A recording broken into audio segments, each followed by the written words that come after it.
My name is Mike, and this is a mess. This is a Holley carburetor that I bought on eBay. Cheapest one on eBay, I mean, you know me. And because it is the cheapest one on eBay, well, it was in pretty poor condition, had a lot of crud in it, sat on a shelf forever and a week, and of course all the gaskets are hardened as hard as like concrete. Really hard to scrape off.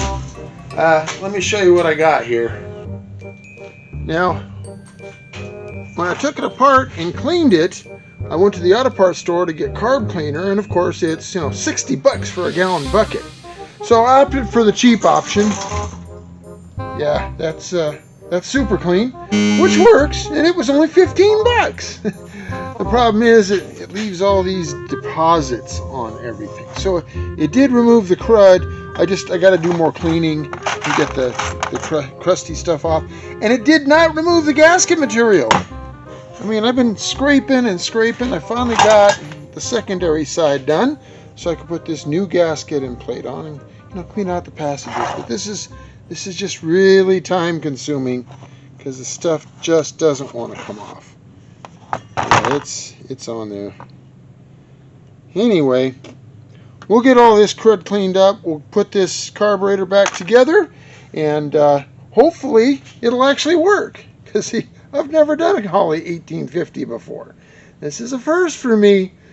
Well, you know, if it ignites, that's fine. And the reason I'm rebuilding that carburetor in the first place is because, well, the old rusty grenade was vapor locking going down the road. Right now, it's got a cheap Chinesium knockoff of an Edelbrock carburetor. And I noticed that on really hot days, when the air conditioning was running, if I got any kind of traffic of any kind, well, she'd conk out and die.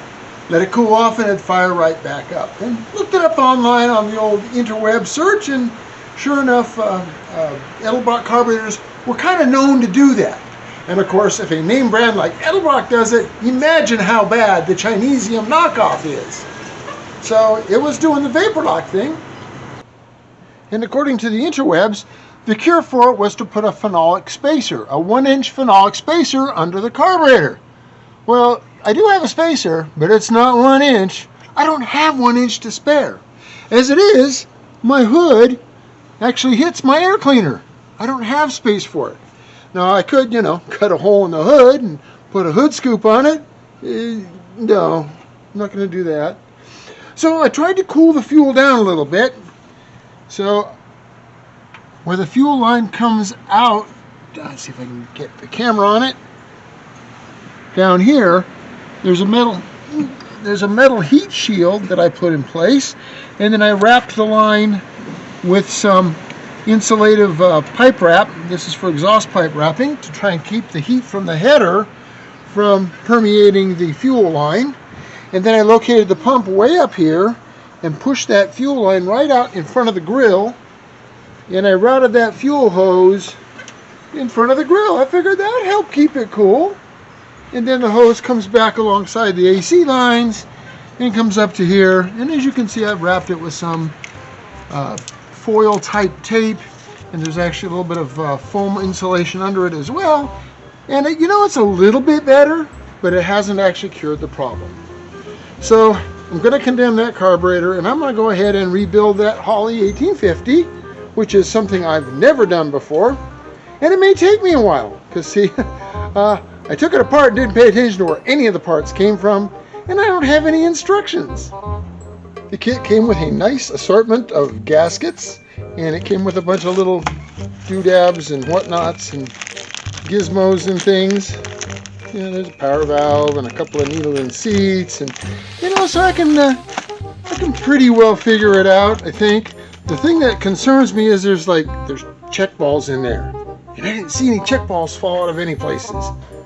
So, wish me luck. There's a really good chance that this car will never run again.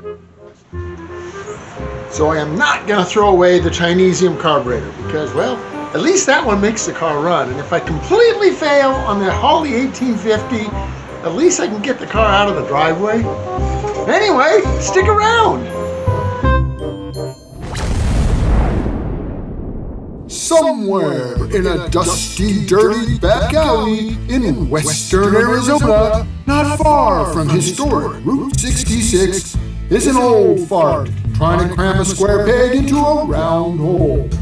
He'll work on anything, just as long as it's got at least 2 cool wheels.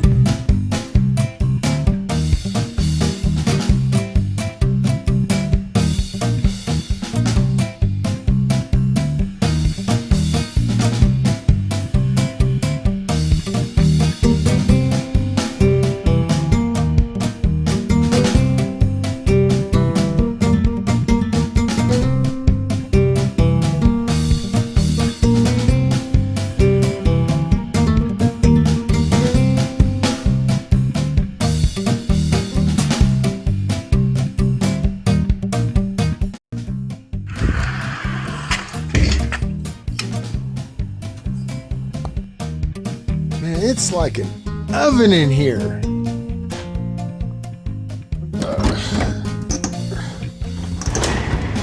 There we go, get some airflow.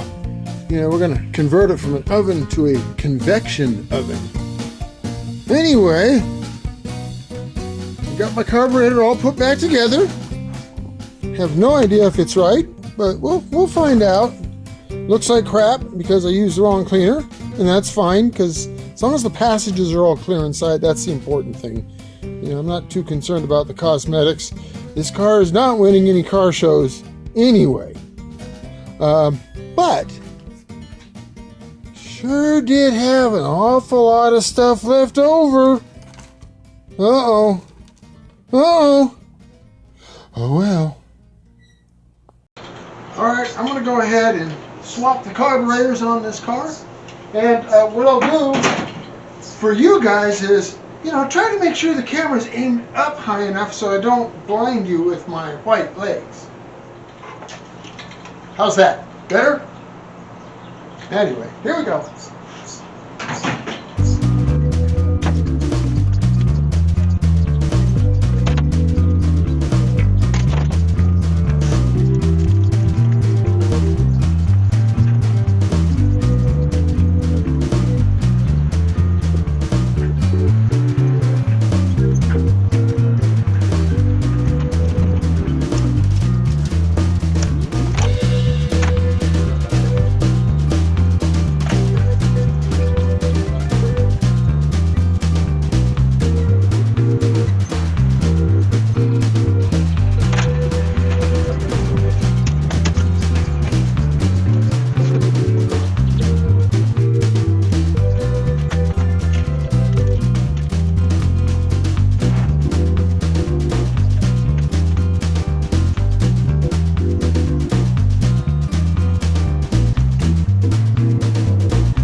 So the fuel feed is on this side instead of that side, so I just rerouted the hose, put it to here. This is the wrong fitting, so it's very likely going to leak, and of course it's very close to the distributor, so there's an ignition source.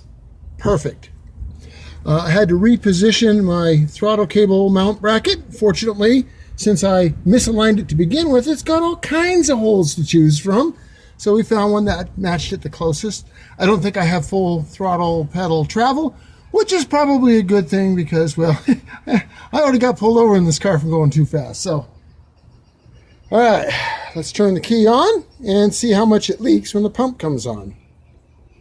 All right, here we go. Fuel pump contact.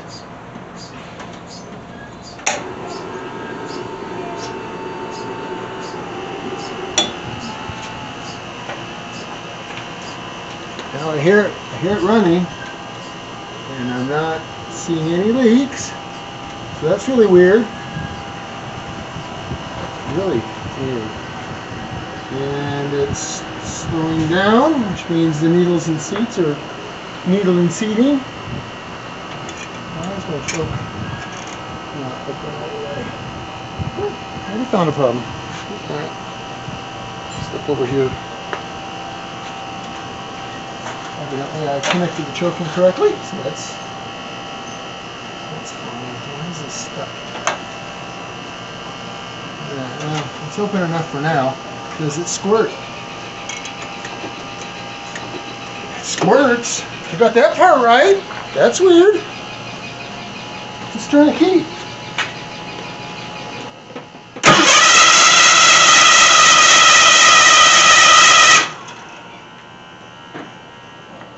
So far, so bad.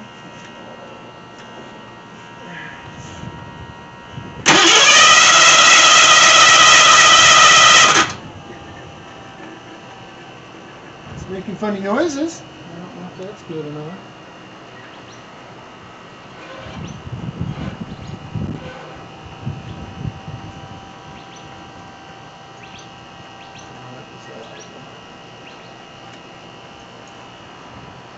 Should be enough to start.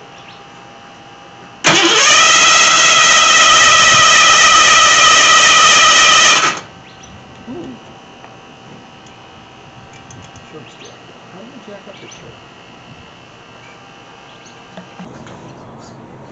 So it wouldn't start. I pulled one of the plugs out. It was all fuel fouled. So I think I got my float set a little bit too high, or I've got some kind of internal leak. We're going to go ahead and we're going to adjust the float and see if that lets it run.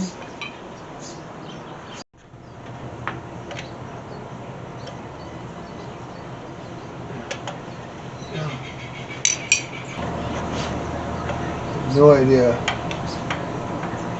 on the secondary. It's a crapshoot unless you know what you're doing. Of course, there's a lot of guys out there that know what the hell they're doing, and I ain't one of them. All right, let's try it again. See what we get.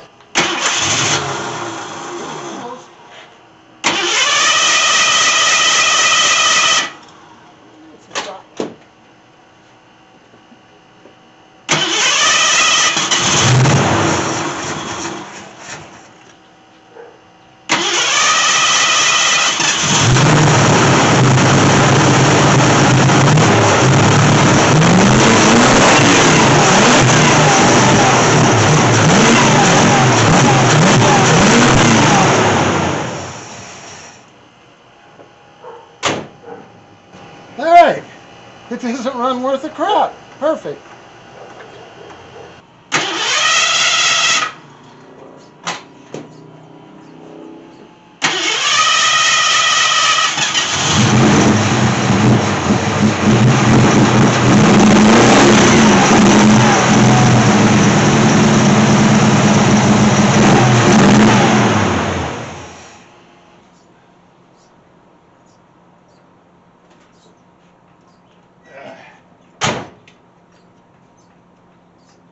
Well, I think that's going to do it for this episode. Yeah, I know. I'm not a quitter. I'm going to take that carburetor apart, try to figure out where I went wrong, and, do a little research. Like I said, I'm just absolutely not familiar with this particular type of carburetor, and it shows. Anyway, thanks for watching.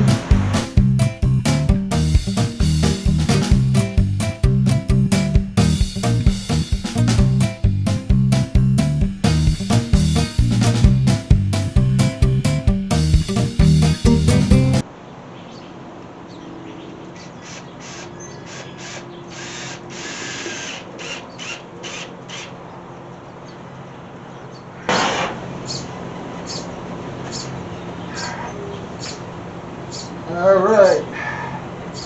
Wannabe Edelbrock is back on. Let's see what she does now.